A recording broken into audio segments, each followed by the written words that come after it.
What's going on, guys? Welcome on into another episode of Postgame of the post series podcast with a play by play with JJ. My name is Jason Joseph. I hope you're all doing well. Sorry, I just stumbled on my words. This is brand new. We're actually using OBS for the very first time. First, I just wanted to remind you guys, okay, before we get into just talking about the Phillies really quickly, I just wanted to remind you all just to make sure that you, first of all, like this, subscribe to my channel, hit the bell icon so that way you know when I upload and when I go live for a Phillies game, a Phillies podcast, or a Sixers game or a Sixers podcast. So with that being said, you can also join the Discord server, which is in the link down below. It's pinned in the chat. And yeah, man. All right, so let's start talking about those Phils because they did a really good job in this series. I'm actually really proud of the way that they just handled their business. Okay, you're going into a hostile environment to a place where you lost the World Series last year. Okay, this team was really good, and say what you want. Okay, both teams had guys that were injured. Jose Altuve's out. Yordan Alvarez had to miss the very first game of the series, right? Chas McCormick was out too. And so, with all the injuries that both teams have had to deal with and both teams have had to face, I really thought that the Phillies just did a good job overall at just not only staying involved with these games, but they just did such a great job on the bump. And they made these games close, and they handled their business, and it wasn't like they were going up against a really bad team and it was a really close game. The Houston Astros, they're a really good team. And the way that they are able to grind out games, even without some of their star players, they were just such a deep team. And I was really just proud of the fact that Zach Wheeler and Aaron Nola were dominant. This was a huge series in regards to them because we didn't know Zach Wheeler and Aaron Nola were giving us very inconsistent starts. So the fact that they went out there and they went 15 strong innings and they only allowed one earned run combined, that's incredible. So I wanted to just tip my cap to Aaron Nola and Zach Wheeler first and foremost because they were sensational. Aaron Nola's velocity is a little bit down, but I thought that with the way that he commanded his pitches and just using his IQ to figure out, okay, when am I going to go to the slider? When am I going to go to the changeup? Those types of things made him very uncomfortable for Astros hitters to hit off of. And I was very proud of the fact that he just utilized every single part of his pitching mechanics that he did because the Phillies needed that. And that was on a night where the Phillies didn't necessarily get a whole lot of run support for Aaron Nola, and in years past, that would actually come back to bite the Phillies. But I just really thought that overall that they did a really nice job. And Aaron Nola was sensational, and he was just delivering so many clutch pitches time in and time out. And he looked really great out there on the bump. Okay, he wasn't necessarily dominant with the strikeouts, right? He wasn't that type of a dog that was just striking out hitters, but he was making them feel off balance, throwing a lot of ground balls. And he even got out of a couple of jams. Besides the first inning, yes, he got help from Nick Castellanos on defense, who took away a home run to Alex Bregman, I believe it was, or was it Jeremy Pena? I think it was Alex Bregman. And I'm really just happy with how this team has been rolling along. They also played really well in the Seattle series, but it starts off with the starting pitching from Aaron Nola and Zach Wheeler. So that's point number one that I wanted to be sure that I made. Number two, your top three hitters as of lately, Bryson Stott, Trey Turner, and Kyle Schwarber, have not been hitting the ball really well. And when you take 2 out of 3 games and you're able to get Nick Castellanos and guys that are a part of the bottom of the lineup, like Cody Clemens, like those guys are giving you offense, and they gave you 6 runs in that second game. That's huge. Because just imagine if Bryson Stott, Trey Turner, and Kyle Schwarber were just hitting home runs and getting you on base and delivering time and time again. Like, it's the bottom of the order that's doing all the work. And you know who I have to give credit to in regards to that? Rob Thompson. The lineups have looked really good. He's pushing the right buttons. He's taken everybody or he's taking the game really seriously, and he's not playing with fire anymore. And I like the way that the lineups have been adjusted over the last couple of games or so. I just think that this team is just on a roll. And you don't necessarily need Bryson Stott and Trey Turner and Kyle Schwarber to necessarily hit for you all the time. It would be nice to see them try to get things going, but just the fact that the bottom of the lineup has been carrying the squad, and Nick Castellanos continues to have such a hot bat, that is huge. So I'm really happy about that as well. I find it funny because Nick Castellanos, I feel like I don't give him enough love. I think that as a city we don't necessarily give him enough love either, because this is the Nick Castellanos that we wanted when we got him. Rhys Hoskins goes down. What was the first thing that I said? Somebody has to fill in for that bat.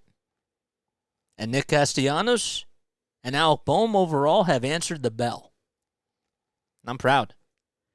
I think that that's awesome. You saw JT Realmuto hit a home run tonight. I think that he's stepping in the right direction too when it comes to the offense, and he's starting to get things going.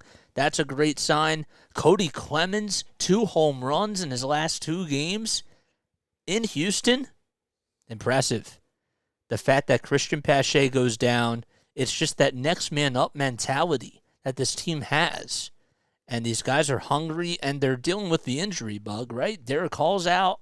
Cristian Pache is injured. Bryce Harper, even though he's going to be coming back, and we'll talk about that in a few seconds, hopefully, that he's able to come back pretty soon. You know, this team just is dealing with injuries, and I think that Rob Thompson specifically is just making the right adjustments, and guys are actually starting to believe in him again. And they're playing for Rob, and they're doing such a great job at just the approaches at the plate. And also Kevin Long has been doing the right things as well. And Caleb Cotham, the pitching coach. So I think that these are all positive steps for the Phillies, and I'm really proud of how they've been able to battle over these last couple of series, really. When you look back against the Colorado Rockies and the Seattle Mariners, they were doing the right things. So I tip my cap to them, and now they're finally over that 500 mark, and they're 15-14 on the season. Tonight was a little bit of a different story. They left a lot of guys on base. It's going to happen, and you faced a really good Houston team, and at some point you knew that Houston was going to beat you and that Houston was going to, show off a little bit of a fight. The bullpen continues to do a really good job, though, and I haven't talked about that either, but, man, the bullpen has been arguably one of the best bullpens in baseball right now. I don't know how much longer that's going to last, but keep riding that wave. Alvarado in the 9th inning, Craig Kimbrell sometimes in the 9th inning, depending on the matchups. I'm fine. As long as we're winning games and as long as we're taking care of business, that's all I care about. Especially against a really good Houston team. You go and you face that hostile environment, to a team that you ended up losing the World Series to. Great response. And I'm proud of the fact that they were able to get the job done. Bailey Falter today struggled. There's no doubt about it. He's 0-5 now on the season. He's not the pitcher that he was at the very beginning of the season. Okay. We know that this team is also dealing with injuries with Suarez. Taijuan Walker, how's he going to look tomorrow? I really don't know. Andrew Painter, when's he going to come back? So if he's continuing to struggle, then maybe put him as a middle reliever. I don't know. You have to kind of wait and see, but I just thought that he was due for a bad outing, and he hasn't been as sharp as lately, but that's okay. That's totally fine. Hopefully he continues to try to get better, but that's pretty much what we want to see. But if he's giving you quality starts and he's eating up 4 or 5 innings, that's what a number 5 pitcher is supposed to do. The problem is that you need Aaron Nola and Zach Wheeler to continue to be those 2 punches, those 1 and 2 punches. And they showed you that on Friday and Saturday night. They gave you really good stuff out there. It wasn't 2022-esque Nola type of stuff. Okay, his pitching his velocity is down with all his pitches, but his location has been spot on. So that's been really great. Cristian Pache going down. It's tough because this guy was giving you a lot of really good at-bats as of lately. He was actually starting to hit the ball really well, and Kevin Long has really been working with him on his swing and on his stride, and it looked really good. And it's just so unfortunate that he went down with that injury and overslid into second base and has to get that surgery. I think that's really tough, and that's such a momentum killer. But how he bounces back, I'll be curious to see how that occurs. And again, like Dalton Guthrie got called up. When's he gonna play some baseball? I don't know. I have no idea how Rob is gonna try to utilize him. But we'll have to wait and see. I just know that this bench, for what it is, with the injuries that they have, there's just that next man up mentality that I'm just so in love with. Everybody wants to play. Rob Thompson, put me in. Put me in. Let me go do some work out there in the outfield. It's cool. I love that. And they got to keep that going if they want to succeed. And then last but not least, okay, then we'll get to some of your calls. If you guys haven't done so already, make sure that you join the Discord down below. It's pinned in the comments section. And then we'll get to your calls, because I want to hear what you guys have to say about the Phillies and about this series overall. Bryce Harper. We don't know what's going to happen tomorrow with the doctor report, but it really sounds like that he is coming back very soon. And if all goes well with the doctor tomorrow, he could play as soon as Tuesday. That's what Rob Thompson said earlier today before the game. How is Rob Thompson? We'll talk about this a little bit further on because we don't even know if Bryce is going to play yet or not. But I'm just curious to see when Bryce comes back, and he's going to be DHing for a little bit before he goes over to first base, if he gets the okay from the doctors. How is that going to impact the lineup right now? I think it's a good problem to have, but where are you going to put Bryce Harper right now?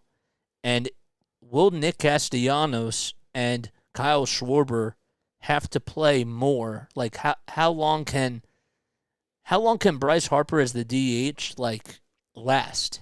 Because when are they going to transition him over to first base? I think that's probably the best way I can put it. I don't necessarily know how to reword it.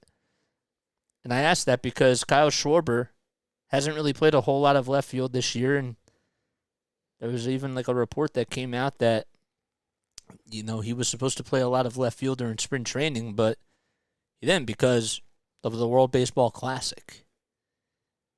Can he build that stamina of playing left field more often on a day-to-day basis? And how long will that last due to Bryce Harper's injury?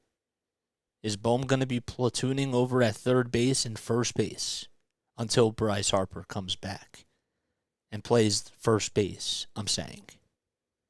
Because he's going to DH for a little bit. Again, we have to wait and see, but I'm curious as to how Rob Thompson is going to make these adjustments and make these moves on the fly. Because as great as a problem as it is to have, Bryce Harper coming back into the lineup, it's going to take him a little bit of time just to get back to his old self. And will that hinder the team? I don't know. I'm just throwing that out there, though, because we have to keep in mind all of these things. When Draymond Green and Steph Curry and Klay Thompson, they added Kevin Durant, a superstar, into the mix. It was the same type of a thing where you had to kind of get used to Kevin Durant's playing style and figure out, how's everybody going to gel together? Now, obviously, Bryce Harper's been on the team before, but with the way that the lineup has been so far, and he's trying to get back into the baseball side of things, how's he going to play? And how will the team adapt to, him just getting used to live pitching again? And the other question that I have too about Bryce is if he's okay and he comes back Tuesday, are there any sort of like warnings? You know what I'm saying? Even if he gets cleared to play by the doctors, is there going to be any sort of signs of, him getting re-injured again? I hope not, but I can't rule that out of the question. So, all right, we're going to go to the phones. Again, join the Discord server down below in case you guys are new to my channel. It's pinned in the comments section on YouTube. What's up, HH Films? I appreciate you for coming on. All right, so we're going to go over to the phones right now. Larry, we're going to get you to come on. Larry, I want to hear what you have to say.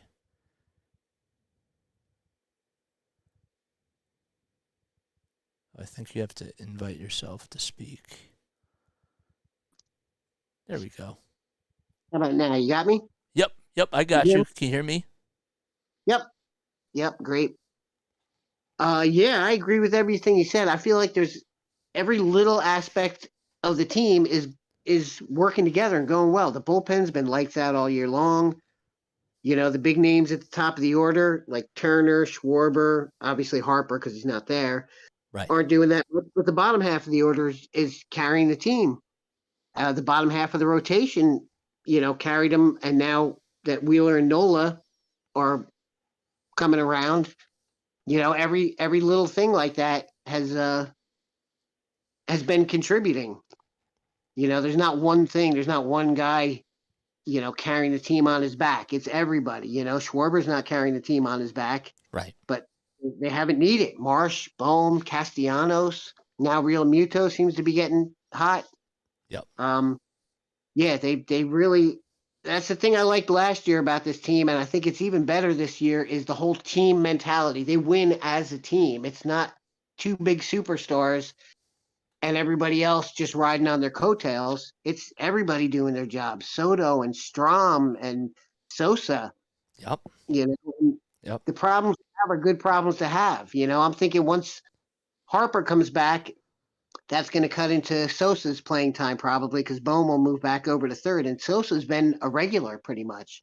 And he's been doing great as a regular, Yeah. And now you want to find at bats for him.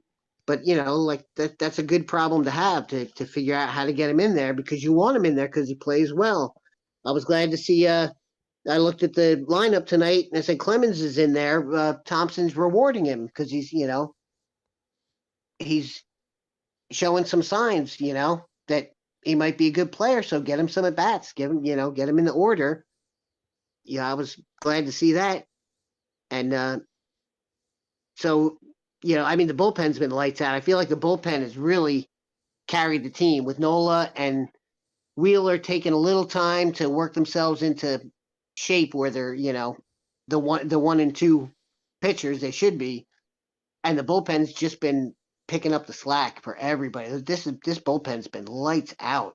Oh my gosh, no, absolutely. And I think that you bring up some like really good points about not just Edmundo Sosa, but just with the whole Bryce Harper thing. Okay, I'm really intrigued to see how Rob Thompson's going to manage not just the whole Edmundo Sosa thing because like his playing time probably will go down, but is the lefty on lefty matchup still going to be like a thing that Rob Thompson plays with at times? I'm sure it is, but I think at this point, if Bryce Harper is cleared to go, and he should be cleared to go, but if he returns as soon as Tuesday, how long do you hold a leash on him? Like, I think that the best example, like when Joel Embiid got injured for the Sixers, and the Sixers, kept him out for a little bit of time, and he was on a minutes restriction, there was a time where, they kind of had to figure out how long this minute restriction would last because you wanted him to go out there and play and you wanted him to go out there and dominate, but you also realize that you realize about the longevity of like his career and you don't want to risk injury. So in the sense of like Joel Embiid, relating that to Bryce Harper, how long is that leash going to be? And I'm sure that there's a possibility, God forbid, that he doesn't get hurt again because we obviously don't want that. That's the last thing on our minds. But I think that the best way I can ask this is, like, is there like a scary feeling like that? There's this like little feeling in the back of my head that I have that Bryce can still like re-injure himself, and I don't want this whole process to be too quick. I want them to just take their time with this whole thing.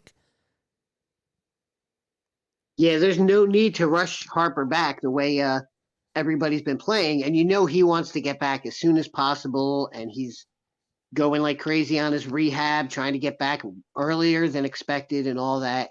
And that's great. You want that attitude and everything.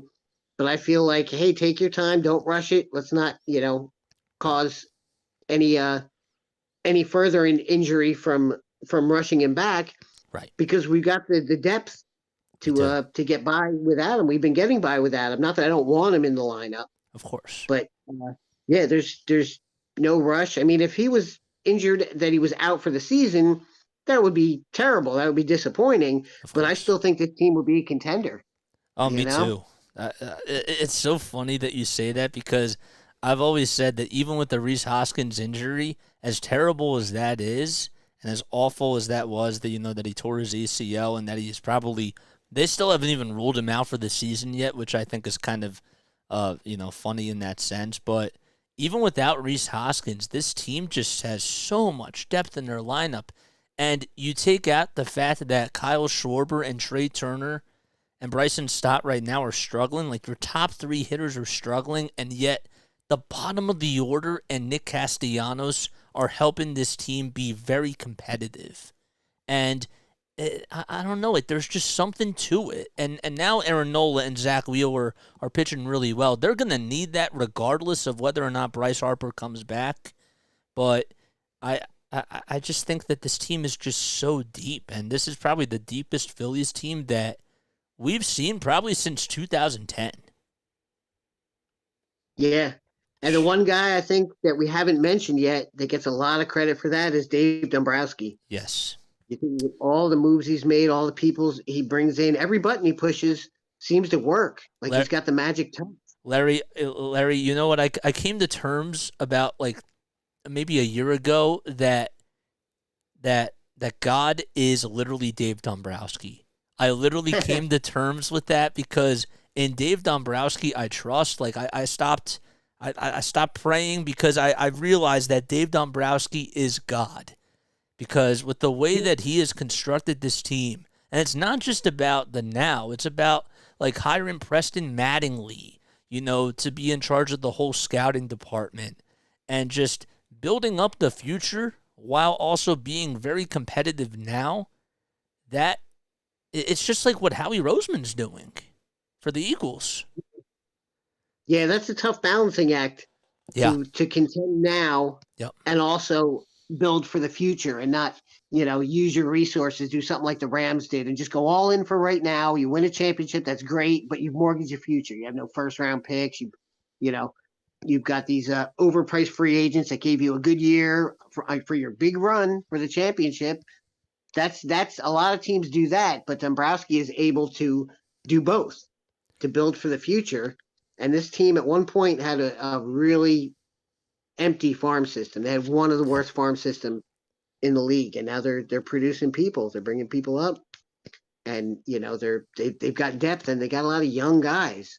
I'm thinking about the infield. If they bring if they put Harper at first, they've got scary. Harper and Turner are locked up for like 10 years each or more.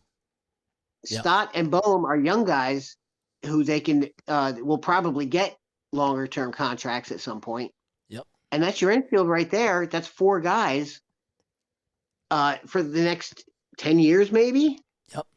Think about that, how scary that would be, that infield. Those four guys right there, they're young. They can have them locked up for a long time. Oh, wait. Are you still there? Yeah. Oh, there you are. Okay, now I hear you.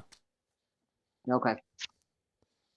Yeah, and that's, to have an infield like that reminds me of like the 70s Phillies with Boa and Schmidt and everybody, and the great infield they had. Then you just, you can sign corner outfielders every few years. Once Castellanos and Schwarber get older and aren't as productive, find somebody else, sign free agents, and Dombrowski will know the right guys to get. He'll push the right buttons again. Yep. So it's the future is bright for this team. I think they can have a window for a long time right now. I mean, the window's open right now. They're a World Series team last year. They're a World Series contender this year. And, as long as they can keep this open, like the, 07 to 11 Phillies had that long-term window. They didn't quite get to the top of the mountain once, but we thought we'd get a little more out of that. But still, that's a nice run to have, and I think this team can do the same kind of thing, maybe with better results. Yeah, no, I mean, absolutely. I agree with everything that you just said. And it's funny because, the last point I'm going to make to you is that a lot of people coming into this season, when they first signed Trey Turner, they looked at the money and they said, oh my gosh, this guy's going to get a lot of money. But if you really look at the contract, I don't necessarily have the numbers on me, but the whole market's going to change. Like in 11 years, like we have no idea how much like the back end of his contract is really like going to be. Like in the sense of like figuring out like where the market is at, like on the business side of things. And I think that is probably a really good thing because I don't think that the Phillies are going to be paying him as much money on the back end of his career, and they don't necessarily have to eat up a whole lot of money, and they can actually have some sort of flexibility with his contract. And the same thing with Bryce Harper too. So yeah, I'm very intrigued, and I'm very just impressed with what Dombrowski and with what John Middleton and just the entire organization has been able to do from start to bottom. Kevin Long deserves a lot of credit with how, he has changed everybody's stance. And, he's worked on Brandon Marsh as a project, and he has done such a great job. Even Cristian Pache, like coming into this whole season, like so many people, including me, were questioning who Cristian Pache was, and we were even thinking to ourselves like Rob Thompson should take him out. But no, Kevin Long has really worked on his swing and has worked on his stance, and I just think that there's just something to be said with what Kevin Long has been able to do in the laboratory. And I've always specified that if I took hitting lessons in Kevin Long's laboratory, I'd probably be hitting dingers myself. Yeah. Yeah, I mean, after the first week of the season or so, I was being one of those typical Phillies fans who boos and everything. I was saying, why are you playing Pache? Forget this guy. But it's a long season, and you got to be patient, and it paid off. Pache started coming around. I was like, okay, I was wrong. I was wrong about him.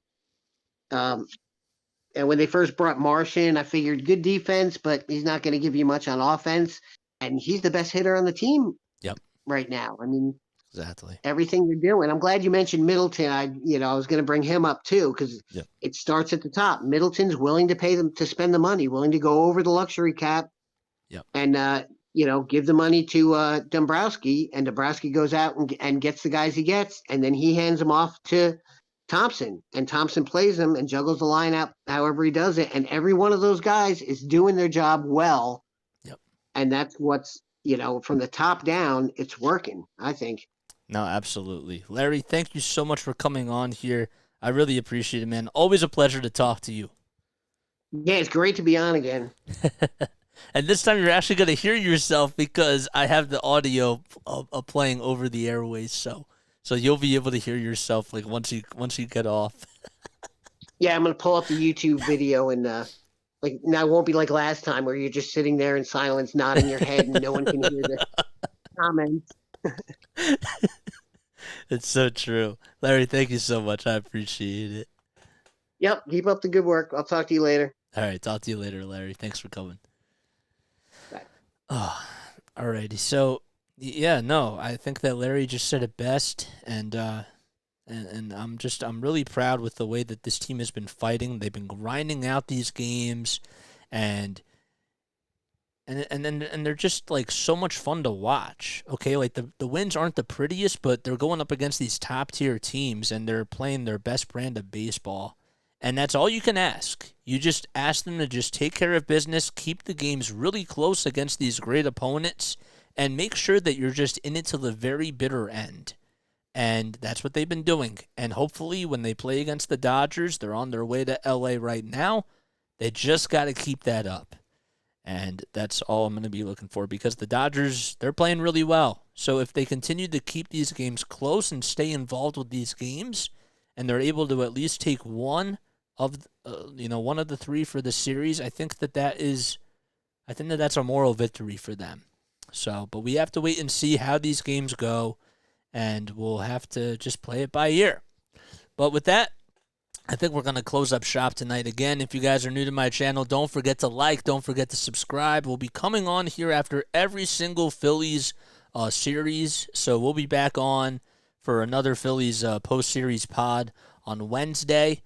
It will be Wednesday night, late Wednesday night after the Sixers game is over, and we'll talk about the Phillies-Dodgers series. But tomorrow night we have the Sixers game, so make sure that you tune into that as they play against the Boston Celtics. Game 1 of the Eastern Conference semifinals tomorrow night at 7:30 p.m., and then we're back on Tuesday evening for the Phillies game, and maybe we'll see Bryce Harper in a Phillies uniform make his debut. I don't know. I'm just saying.